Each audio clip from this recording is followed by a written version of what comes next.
Reporting from Ukraine update.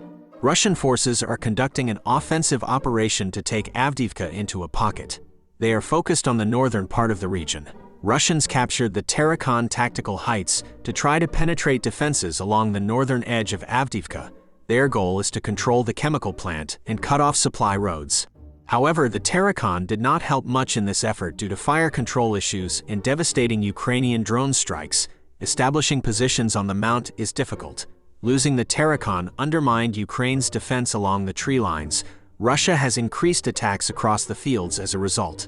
Russia loses over 500 troops per day in Avdiivka, according to Ukraine. The intensity of attacks is overwhelming defenders. Russia has taken the railway station and a main Ukrainian strongpoint recently. Ukraine conducts constant counterattacks. After 2 waves of attacks, Russia ran out of troops. This gives Ukraine a window to counterattack and improve defenses before the next wave. Russia has allocated up to 40,000 troops as reserves for the Avdiivka offensive. If Ukraine keeps inflicting heavy casualties, the offensive may fail like in Vuhledar. The United Kingdom's Ministry of Defense latest intelligence update on Ukraine, November 10, 2023. On November 8, a civilian cargo ship was struck by a Russian anti-radar missile at the port of Odesa, Ukraine. The ship was likely the Liberian-flagged K-MAX Ruler.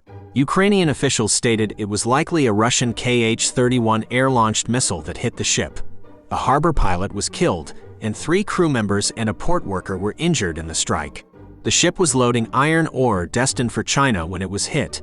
The Kh-31 missile was likely being used to target Ukrainian military radars in the area. It's possible the missile locked onto the civilian ship's radar in the absence of a military radar signature. If so, this demonstrates poor weapons employment tactics by the Russian pilot. Jake Bro update. Russia is addicted to war like a drug, and continuing it indefinitely is essential for the regime's survival, according to some analysts. Russia's future may look like North Korea's, poor and militarized. Ukraine says calls for talks with Russia are misguided. Previous talks and ceasefires have never prevented Russian aggression. 96% of the aid allocated by the United States Congress to Ukraine has already been spent, but Congress has no clear plan to approve more. Zelenskyy says Ukraine has a concrete battlefield plan by end of year but can't share details. Speculation is a major offensive could come in the weakly defended Kherson region. A Russian soldier says they are told it's better to neutralize themselves than face torture if captured. A defecting Russian soldier explains the horrendous treatment by Russia as the reason he surrendered. At a meeting, Kazakhstan's president spoke Kazakh instead of Russian, upsetting the Russian delegation. This signals Russia is losing control over Central Asia. The Institute for the Study of War Russian Offensive Campaign Assessment. Ukraine's military intelligence reported that Ukrainian drones sank 2 Russian ships in occupied Crimea on November 10. The ships were a Project 1176 Akula-class landing ship and a Project 11770 Serna-class landing ship. The Serna-class ship was loaded with armored vehicles, including BTR-82 APCs. Russia has used these ships to provide cover for Navy ships lacking air defenses. Satellite imagery confirms the strikes in a bay near the occupied city of Chornomorsk.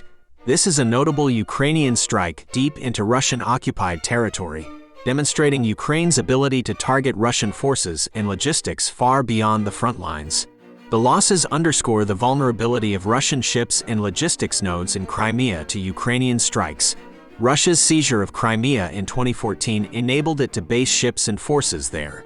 But Crimea's geographical isolation and distance from Russia proper makes it challenging to defend from Ukrainian long-range strike capabilities. The Institute for the Study of War key takeaways today. Russian military bloggers continue to criticize Russia's failure to dislodge Ukrainian forces from eastern Kherson. Russian drone strikes against Ukraine have declined over the past month ahead of expected winter offensives. Putin visited southern military district headquarters, possibly to portray himself as a wartime leader before 2024 elections. Putin will hold a joint press conference and call-in show on December 14th to likely promote his campaign. A Ukrainian teenager forcibly taken to Russia from Melitopol will return home after resisting conscription efforts.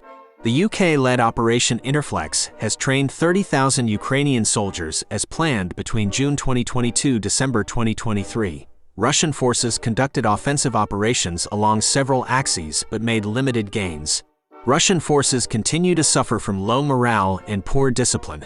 Ukrainian partisans detonated a police vehicle in occupied Mariupol, according to Ukrainian channels. Ukraine's Armed Forces General Staff Update. Day 625 of Russia's attempted invasion of Ukraine. There were 59 combat engagements between Russian and Ukrainian forces.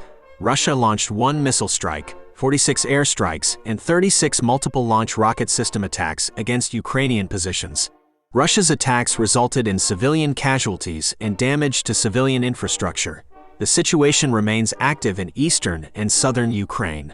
Russia maintains a military presence near the Ukraine border and conducted shelling from Russian territory. Russia made unsuccessful assault attempts near several towns in eastern Ukraine, which were repelled by Ukrainian defenders. Russia conducted airstrikes and shelling on numerous towns across eastern and southern Ukraine. Ukraine's forces continue offensive operations near Melitopol and Bakhmut, inflicting losses on Russian forces. Ukraine's Air Force conducted 11 airstrikes against Russian targets. Ukraine's air defense shot down Russian drones and a cruise missile. Ukraine's missile forces struck Russian artillery, command posts, troop concentrations, air defense, and electronic warfare systems.